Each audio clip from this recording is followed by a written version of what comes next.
प्रिय श्रोता, नमस्कार। कार्यक्रम वेद पाठशाला में आपका हार्दिक स्वागत है।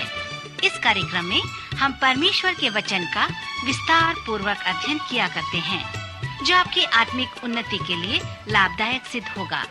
तो लीजिए सुनते हैं आज का ये संदेश।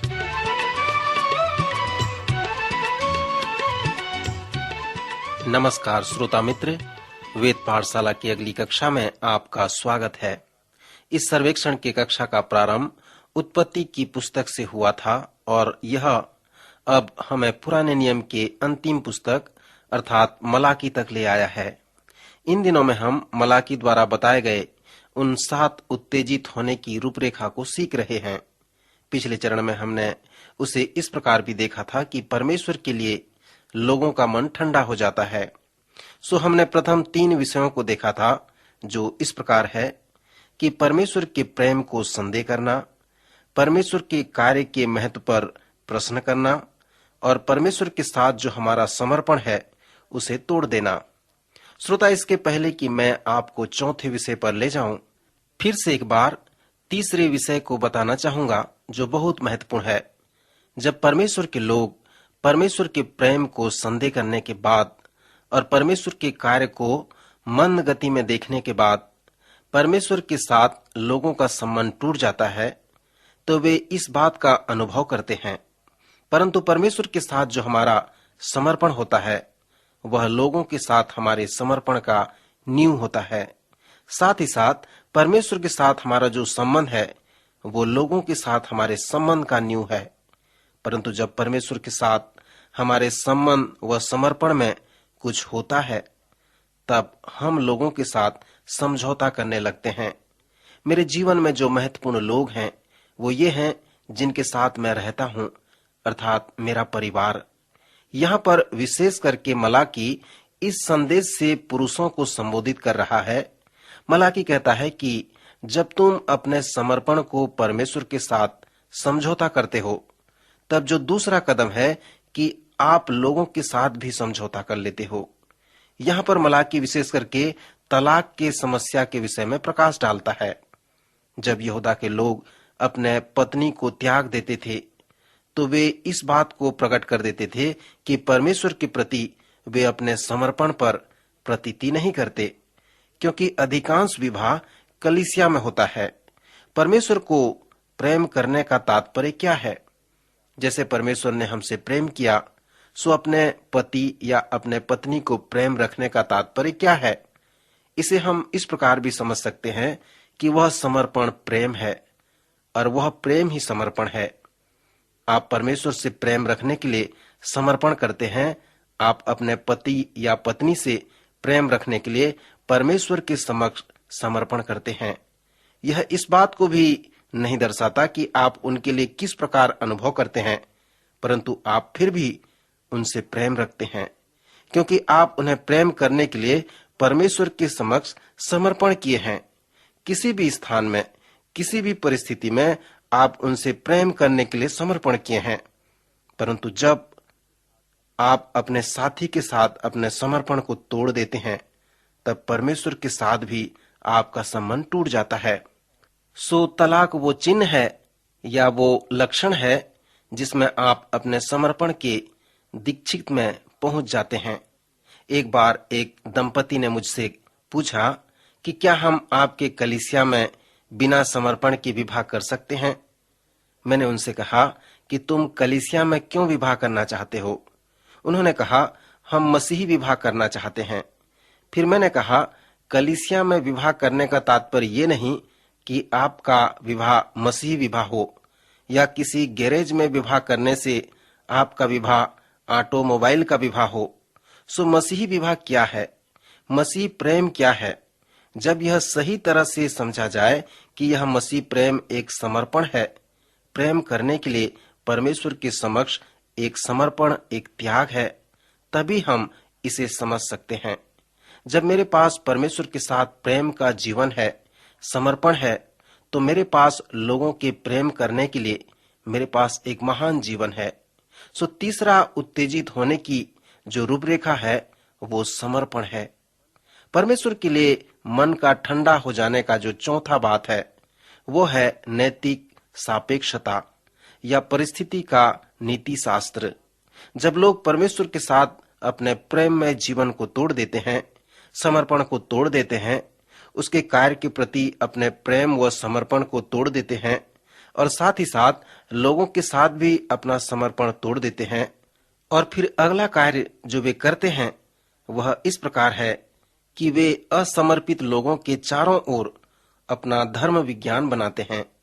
श्रोता, कुछ लोग हैं जो कहते हैं कि ऐसे कोई प्रतिबंध नहीं है, कोई गलत या कोई सही नहीं है, सब कुछ प्रासंगिक और तुलनात्मक बात है। एक बार मैं एक सेमिनार में भाग लिया और वहां पर जो भाई अगुवाई कर रहे थे, उन्होंने इस प्रकार से प्रारंभ किया कि अब कोई प्रतिबंध नहीं है, आप इस बात को समझ जाएं। सो मैंने कहा, मैं एक 14 वर्ष की लड़की को छोड़ दिया जो गर्भवती हो गई थी। आप कैसे कह सकते हैं कि कोई प्रतिबंध नहीं है? परिणाम बिल्कुल सुनिश्चित है। कभी यह परिणाम सही या कभी गलत हो सकता है, परंतु उसमें अवश्य कुछ नैतिक चुनाव भी होता है। श्रोता, पवित्र शास्त्र हमें यह नहीं बताता कि नैतिक प्रतिबंध है।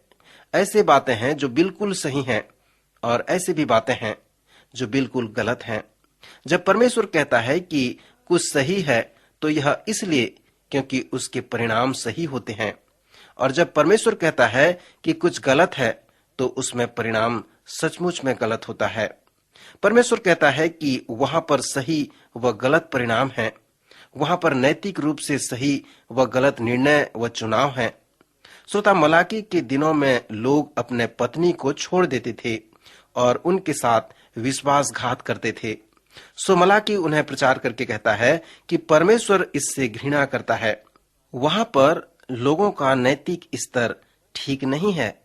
परमेश्वर के लिए लोगों के मन का ठंडा होना, जो 5वां कारण है, वो इस प्रकार है कि तुम 10वां अंश व दान देने में परमेश्वर को लूटते हो। यहाँ पर मैं सोचता हूँ कि मलाकी इस बात को सूचित कर रहा है कि लोग प्रति सप्ताह अपना 10वां अंश नहीं दे रहे हैं। वह उनके धन के दुरुपयोग के विषय में बातें करता है, उन्हें इंगित करके बताता है और ये बता रहा है कि वे जो कर रहे हैं वो बिल्कुल गलत है। फिर परमेश्वर के लिए लोगों के मन के ठंडा होने का जो 6वां कारण है कि तुमने परमेश्वर के कार्य व आत्मिक समुदाय को बिल्कुल छोड़ दिया है। तुम कलीसिया में जाना छोड़ दिए हो और दूसरे विश्वासियों के साथ संगति करना भी छोड़ दिए हो। तुम न तो परमेश्वर से प्रेम रखते हो, न उसके कार्य से, और न ही उसके विश्वासी लोगों से प्रेम रखते हो।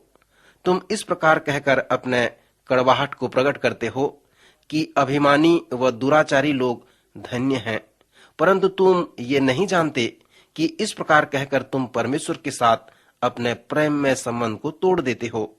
तुम उसके प्रेम में संदेह करते हो और उसके लिए तुम अपने प्रेम का अनुभव नहीं करने पाते। सो इस कारण परमेश्वर के कार्य धीमे पड़ जाते हैं। परमेश्वर के कार्य के लिए तुम में किसी प्रकार का उत्साह नहीं है और तुम न केवल अपने समर्पण में परमेश्वर से अलग हो जाते हो, वरन लोगों से और विशेष करके अपने जीवन साथी से भी अलग हो जाते हो। और फिर तुम अपने नैतिक संबंध को बनाना चाहते हो और कहते हो कि कोई सही नहीं, कोई गलत नहीं, सब कुछ ठीक है। फिर तुम अपना 10वां अंश व दान न देकर परमेश्वर को लूटते हो और ऐसे ऐसे कार्य करते हो जो उचित नहीं है, और अंत में तुम ये निर्णय में पहुंचते हो कि विश्वास से भी अलग हो जाते हो। फिर इस प्रकार प्रचार करना आरंभ करते हो कि अभिमानी लोग धन्य हैं, वे सफल बन गए हैं। श्रोता मित्र, क्या आपने कभी किसी को ऐसा प्रचार करते सुना कि अभिमानी लोग धन्य हैं? मुझे विश्वास है कि आप नहीं सुने होंगे। पहाड़ी उपदेश में भी हम इस प्रकार के संदेश को नहीं प्राप्त कर सकते, क्योंकि परमेश्वर का वचन इस प्रकार नहीं कहता, परंतु वचन हमें कहता है कि परमेश्वर अभिमानियों व अहंकारियों से घृणा करता है। अहंकार करना घमंड को दर्शाता है। परमेश्वर नम्र लोगों से प्रेम रखता है, वह नम्र लोगों पर अनुग्रह करता है। वह घमंडियों के पाप पर कठिनाई के साथ व्यवहार करेगा।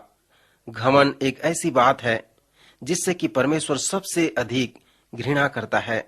घमंड सभी पापों का मूल होता है।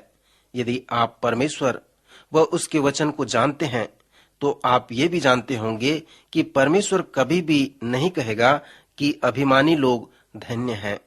श्रोता, मलाकी के प्रचार का सार इस प्रकार है कि जब परमेश्वर के लिए तुम्हारा मन शिथिल हो जाता है और आत्मिक रूप से जब तुम ठंडे पड़ जाते हो, तो परिणाम यह होता है कि तुम ऐसे बातों का प्रचार करते हो जो परमेश्वर के वचन से कोसों दूर है। मित्र, यह बहुत ही हास्यास्पद है। परमेश्वर समलिंग कामी से घृणा करता है। कुछ लोग कहते हैं कि यह पाप नहीं है, इससे कोई फर्क नहीं पड़ता। कुछ कलीसिया के लोग यह कहते हुए सुनकर मुझे आश्चर्य होता है।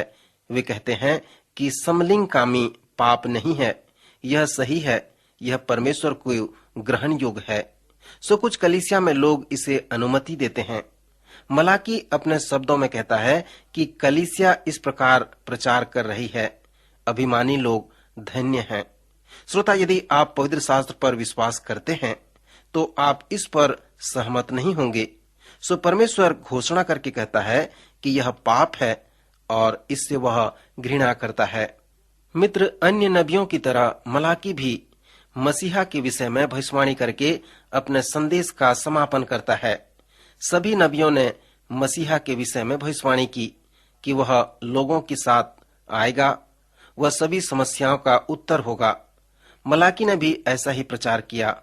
उसने नए नियम के कुछ बातों को विषय में परिचय देते हुए कहा, जब आप नए नियम का सर्वेक्षण करेंगे तो हम यूहन्ना बपतिस्मा देने वाले के विषय में पढ़ेंगे। वह एक नबी था। प्रभु यीशु ने कहा कि जो स्त्रियों में से जन्मे हैं उनमें से यूहन्ना बपतिस्मा देने वाले से कोई बड़ा नहीं हुआ। जब आप नबियों की पुस्तक का सर्वेक्षण करेंगे तो आप आश्चर्य करेंगे कि कौन नबी सबसे बड़ा है। यीशु ने आपके प्रश्न का उत्तर देकर कहा है, उनमें से कोई भी नहीं। यशायाह से मलाकी तक कोई भी महान नबी नहीं, परंतु जो स्त्रियों में से जन्मा है यूहन्ना बपतिस्मा देने वाले से कोई भी बड़ा नहीं। वह पवित्र नगर में चलते हुए प्रचार कर रहा है कि देखो, यह परमेश्वर का मेमना है जो जगत का पाप उठा ले जाता है। सो मलाकी मसीहा के आने के विषय में घोषणा करता है। वह कहता है वह मसीहा का अग्रदूत होगा और वह मसीहा के लिए लोगों को तैयार करेगा। आप यहोवा के लिए लोगों को कैसे तैयार करेंगे? मलाकी कहता है कि वह माता पिता के मन को उनके पुत्रों की ओर और पुत्रों के मन को उनके माता पिता की ओर फेर लेगा। सो मलाकी के अनुसार इस प्रकार परमेश्वर के लिए लोगों का तैयार होना निश्चित है। जब बच्चों का संबंध माता पिता के लिए ठीक हो जाएगा और जब माता पिता का संबंध बच्चों से ठीक हो जाएगा, सो यहोवा के लिए लोगों को तैयार करना यही दर्शाता है। मलाकी ये भी कहता है कि जब मसीहा आएगा तो उसका आना व जाना न्याय व आशीष का कारण होगा। प्रभु इन वचनों द्वारा आपको आशीष दे।